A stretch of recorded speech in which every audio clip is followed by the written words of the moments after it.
As opiniões emitidas pelos comentaristas do quadro não refletem necessariamente a posição da CNN.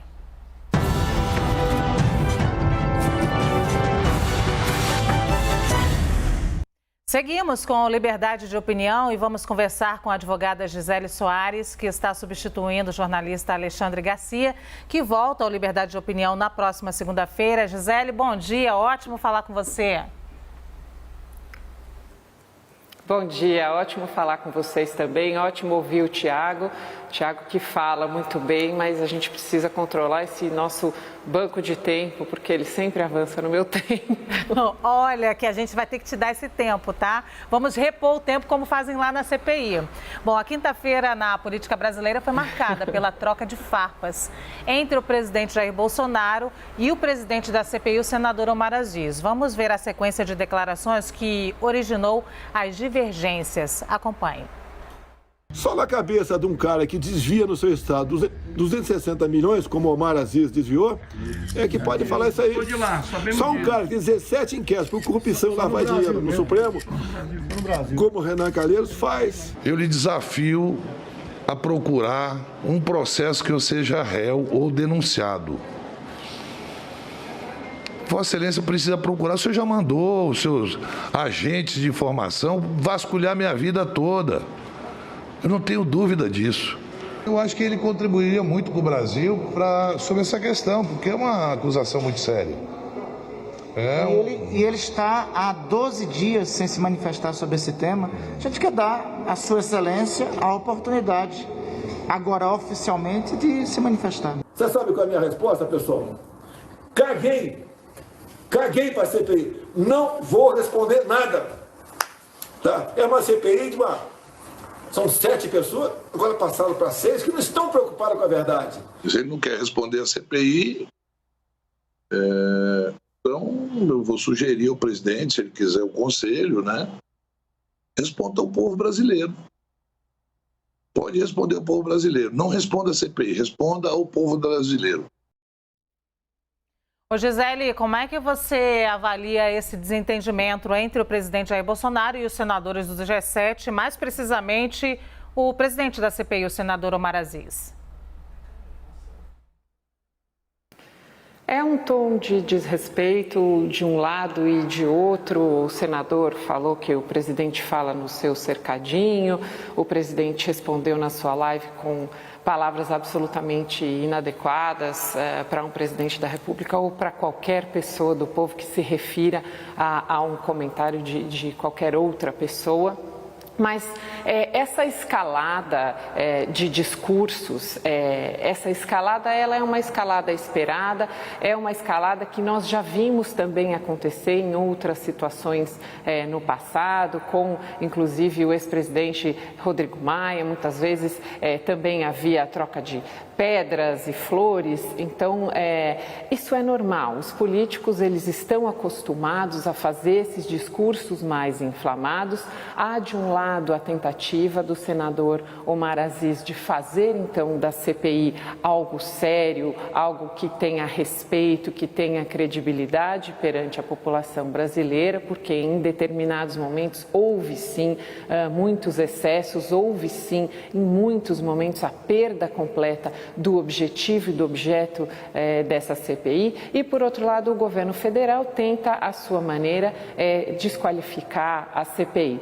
Com relação a esse pedido de resposta via carta, veja, há uma CPI instalada, há pessoas que são então intimadas, que comparecem e fazem o depoimento. O presidente não foi até agora mencionado diretamente, não há nada diretamente relacionado a ele. O Tiago até fez aí um rememoriado histórico, mas há envolvimento com o filho, com cunhada, com sogra, com esposa, mas efetivamente com o presidente da República não há nenhuma relação direta, não existe nenhuma obrigatoriedade do presidente de responder a essa carta e realmente é um pouco inadequado. O Senado fez este movimento no sentido de realmente acuar o presidente, colocá-lo numa posição desagradável, e o presidente deveria ter respondido e poderia ter respondido que não daria nenhuma resposta a essa carta sem a necessidade de uso desse vocabulário. Agora, é interessante também que façamos as duas críticas e os dois olhares. Com relação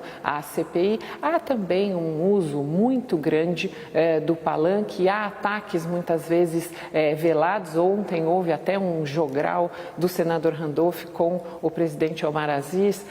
Nunca lhe acusei de genocida. De que, presidente? De genocida. Nunca lhe acusei de genocida, nunca lhe acusei de rachadinha. De que, presidente? Rachadinha. Explica, presidente, o que é rachadinha. Então, há também esse uso político, claro, da CPI para tentar desqualificar, sim, sem dúvida nenhuma, o governo federal e todas as medidas que foram adotadas para enfrentamento da pandemia pela equipe do governo federal.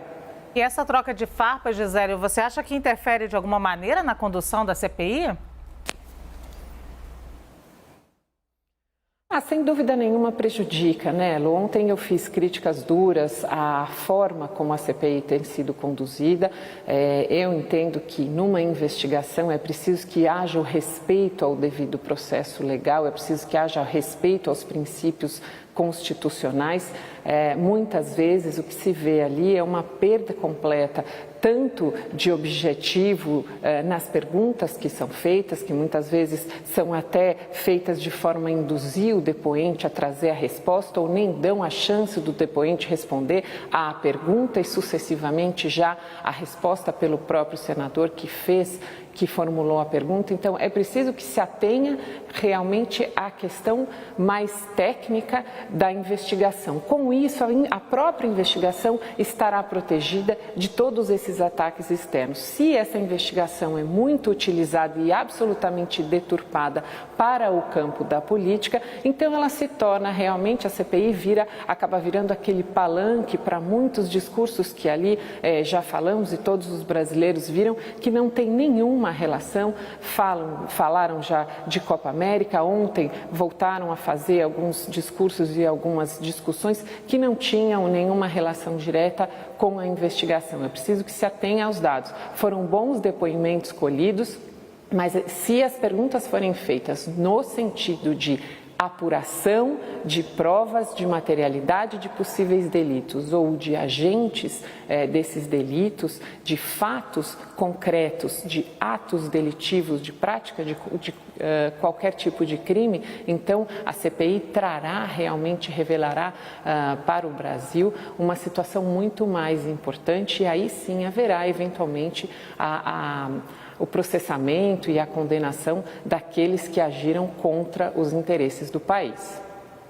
Gisele, o presidente Jair Bolsonaro voltou a defender o voto impresso no momento em que a articulação para aprovar esse projeto na Câmara está parada. Ao defender o que chamou de eleições limpas, Jair Bolsonaro ameaçou a disputa eleitoral. Vamos ver. Eleições no ano que vem serão limpas. Amém. Ou fazemos eleições limpas no Brasil ou não temos eleições. Como é que você avalia essa declaração do presidente, Gisele? As eleições precisam realmente sempre ser limpas. Sim, haverá eleições, não há dúvida nenhuma. Mas aqueles que defendem o voto impresso fazem uma defesa de algo que é absolutamente bom e que não trará nenhum prejuízo para o sistema eleitoral brasileiro. A sugestão que existe é que haja o voto eletrônico, mas que haja a impressão desse voto para que o eleitor possa conferir no papel se realmente aquele é o seu candidato e que ele então deposite na urna e que haja uma dupla checagem. A checagem primeira própria dos meios eletrônicos, então aquele resultado obtido diretamente das urnas eletrônicas, e a contagem dos votos em papel para que se verifique se essa contagem reflete realmente aquele resultado dos votos eletrônicos. A desconfiança com as urnas eletrônicas, ela é uma desconfiança absolutamente legítima. Sabemos que a tecnologia hoje em dia é capaz de fazer qualquer coisa. Então, não parece impossível que haja sim uma alteração ou uma adulteração dessas urnas eletrônicas. Hoje é muito comum que, depois de falarmos ou comentarmos perto do nosso aparelho celular sobre um determinado assunto, que ao abrirmos ou acessarmos qualquer rede social, vemos propagandas relacionadas àquele assunto que estávamos discutindo ou àquela pessoa que mencionamos com nome e sobrenome. Isso vem acontecendo e tem acontecido comigo recentemente. Já inclusive fiz alguns testes, eu que tenho muito receio de redes sociais e dessas tecnologias tão invasivas. Então, se sabemos que esse tipo de tecnologia existe, que existe essa possibilidade de verificação e de invasão mesmo na privacidade das pessoas, por que rejeitar ou tentar impedir que haja uma dupla checagem? Ou seja, fazemos o voto eletrônico, sim, temos tecnologia, o Brasil é bastante avançado e se orgulha bastante das eleições eletrônicas, mas tenhamos também esta verificação em papel. Como disse o Tiago muito bem, nenhum sistema é 100% seguro. Então, se podemos ter um sistema e há uma proposta em curso para que haja um sistema de dupla checagem, que façamos a dupla checagem. Agora, Gisele, você acha que essa fala do presidente Jair Bolsonaro, de certa forma, pressiona os deputados por esse projeto do voto impresso que está sendo discutido na Câmara? Sem dúvida nenhuma, né, Lu? Essa é uma das bandeiras do presidente, então é natural que ele faça essa defesa, mas para que o projeto seja aprovado é preciso que haja um apoio popular, é preciso que haja esse clamor da sociedade e também que se respeite a tramitação. Então, é preciso que haja a quantidade mínima de votos favoráveis para que, então, se altere. Acho que o tempo é bastante curto, nós já teremos eleições no ano que vem. Acho difícil que consigamos, aprovando esse projeto, implementar já essa nova sistemática já para as próximas eleições. Mas é importante que haja o debate, que haja discussão, é importante que a sociedade brasileira, se há essa dúvida, que ela seja atendida, se existem meios tecnológicos, se existe a vontade popular, por que não termos, então, mais uma inovação, mais um avanço no sistema eleitoral brasileiro. Nós que já fomos bastante avançados, bastante arrojados empreendedores, o brasileiro tem essa característica de ser muito criativo, muito persistente, adotamos as urnas eletrônicas à frente de muitos, de quase todos os outros países do mundo, damos mais um passo e lançamos uma nova tecnologia, que é justamente o voto eletrônico aliado ao voto impresso. Eu não vejo prejuízo nenhum, não vejo porquê dessa resistência tão grande ao voto impresso aliado ao eletrônico. Nessa quinta-feira, Gisele, o Datafolha apresentou uma pesquisa que avaliou o governo do presidente Jair Bolsonaro. A rejeição chegou a 51% e registrou o maior índice nos 13 levantamentos feitos pelo Instituto desde que o presidente assumiu o governo em 2019. E aí eu já queria sua avaliação sobre essa pesquisa. É uma pesquisa importante, é uma informação importantíssima. O governo federal, o presidente precisa receber essa pesquisa, fazer uma análise, fazer uma autoanálise para tentar compreender de quais formas ele precisa melhorar para se comunicar melhor com o povo brasileiro e para atender melhor todos aqueles que votaram nele e mais ainda aqueles que não votaram e que têm nele essa expectativa de ser um bom presidente, afinal de contas, ele é o presidente de todos os brasileiros. Agora, por outro lado, as pesquisas em profusão no Brasil, elas muitas vezes trazem resultados muito diferentes daqueles que são efetivamente a realidade vivida no país. Nós já vimos inúmeras vezes esses institutos de pesquisa fazerem pesquisas eleitorais, darem resultados com certeza absoluta de eleição, de vitória de um determinado candidato e então outro candidato que às vezes estava em terceiro lugar na pesquisa é que é o eleito com a maioria dos votos. Então, sabemos que boas pesquisas feitas com métricas realmente sérias são importantes porque trazem informações e trazem respostas bastante relevantes, nesse caso especificamente, para que o governo federal faça essa avaliação. Mas outras pesquisas e muitas pesquisas relacionadas ao presidente e à corrida eleitoral e quem será o novo presidente, nós já vimos aí ao longo da história muitos equívocos, muitos erros grosseiros desses institutos de pesquisa. Então, é preciso que se avalie com cautela, o presidente precisa realmente prestar mais atenção, entender melhor como se comunicar melhor com a população e atender melhor os anseios da sociedade, mas é uma pesquisa dentre tantas outras que já trouxeram resultados de todas as maneiras, já com o presidente com a sua popularidade muito alta, com o presidente atualmente eleito com um cenário de que perderia com certeza as eleições e ele acabou vencendo as eleições. Agora, Gisele, eu comentei aqui com o Thiago que o brasileiro também considera, claro, nesse momento, comida no prato e emprego. E aí a gente tem uma projeção de que no ano que vem a população esteja completamente vacinada, talvez a gente não tenha mais esse cenário de pandemia tão perto, ou já bem longe disso.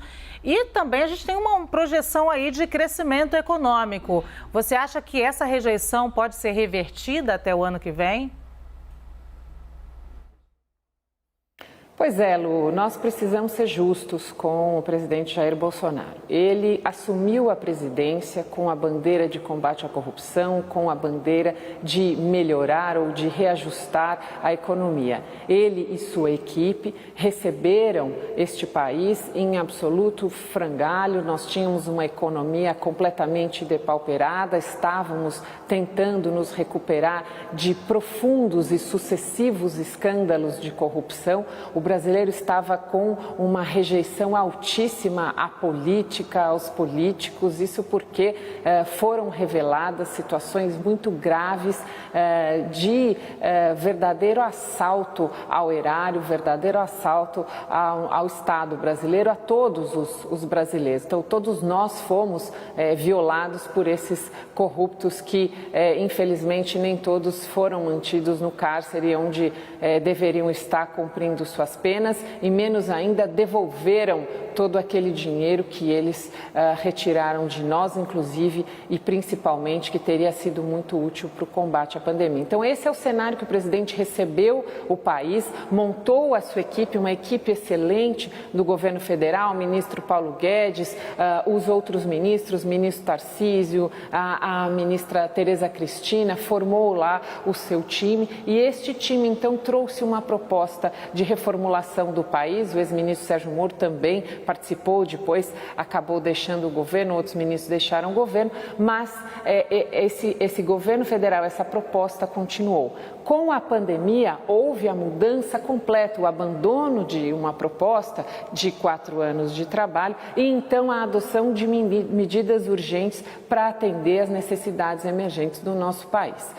Para o ano que vem, esperamos, e eu também comungo dessa opinião, de que estaremos vacinados. O ministro Paulo Guedes fez um trabalho excelente de cuidado com a nossa economia, conseguiu, mesmo com a economia tão apertada, providenciar os recursos necessários para o auxílio emergencial, para os insumos que nós importamos, para as vacinas, os repasses que foram feitos do governo federal para estados e municípios, para que houvesse essa campanha tão exitosa de vacinação. As pessoas estão sendo vacinadas, estão ficando imunizadas. Também o SUS conseguiu tratar todas as pessoas que estavam doentes. Infelizmente, nós tivemos óbitos, muitos óbitos. Isso foi muito triste, mas não sem a luta incansável dos servidores da saúde que fizeram todo o possível para a manutenção da vida dos brasileiros. Então, o que nós vamos ter provavelmente é uma retomada daquela proposta inicial do governo pós-pandemia, para que então haja realmente aí o início ou o novo início da proposta original de um país livre da corrupção, de um país com um recolhimento de tributos mais justo e distribuído para todos, com uma melhor distribuição de renda, com possibilidades de criação de emprego, de integração dessas pessoas, daqueles invisíveis que foram descobertos durante a pandemia, também ao mercado de trabalho. O brasileiro que é um lutador, que é um empreendedor, que é muito criativo, eu não tenho dúvida nenhuma de que nós teremos essa força, então, para recuperar e, sem dúvida, isso refletirá, sim, positivamente para o governo federal. Importante que retome esse resultado negativo dessa pesquisa para que, então, reformule realmente a sua proposta e que o Brasil possa, finalmente, voltar a crescer. Nós que somos um grande país, um país com muito potencial. Gisele, queria te ouvir sobre os depoimentos da CPI da pandemia. Daqui a pouco, lá na CPI, nós vamos ouvir o depoimento do servidor do Ministério da Saúde, William Santana, que esteve envolvido nas negociações da compra da Covaxin pelo governo federal. O William faz parte da divisão de importação do Ministério, o mesmo setor de Luiz Ricardo Miranda, que é irmão do deputado federal Luiz Miranda. Qual é a sua expectativa para esse depoimento de hoje, Gisele? Se o servidor adotar a mesma estratégia de ontem da servidora Franciele, ele também se sairá muito bem. Eu, nesse ponto, discordo do Tiago. Acho que os servidores públicos, eles são realmente uma grande contribuição, mas é preciso que haja uma contribuição efetiva no tocante ao objetivo da CPI. Ontem, por exemplo, a servidora Franciele chegou como investigada, com a sua quebra de sigilo telefônico e telemático quebrados e com a possibilidade de uma futura cariação com a doutora Luana, para que então ela explicasse o porquê do seu protocolo alterado com relação à combinação de vacinas para grávidas. Depois de um depoimento de 6 horas, ela deixou a CPI como testemunha, bastante elogiada pelos senadores. Foi suspenso a quebra do seu sigilo telefônico e telemático e duvido que essa acareação proposta ocorra. O que a Franciele trouxe, então, de concreto, efetivo para o interesse da CPI e o que podemos, fazendo um paralelo, esperar do servidor William? O que ela disse foi, não houve uma campanha de vacinação, eu não tinha vacinas, não há como fazer uma campanha de vacinação exitosa sem vacinas e sem comunicação. Veja, Lu, aqui é importante nós entendermos que a responsabilidade pelo êxito na vacinação não é só do governo federal, também dos estados e dos municípios. Estados e municípios, inclusive, que receberam até uma autorização do Supremo Tribunal Federal para que também negociassem independentemente do governo federal para a adoção de todas as medidas de combate à pandemia, inclusive a vacinação.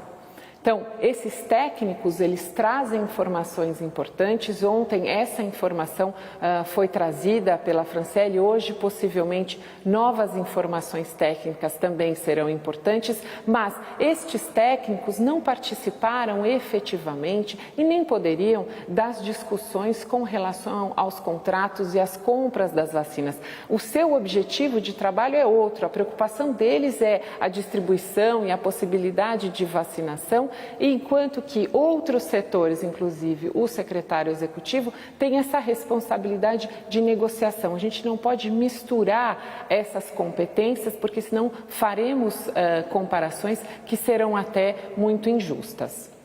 Gisele Soares, muito obrigada. Sempre muito bom conversar com você. Bom fim de semana. Bom fim de semana.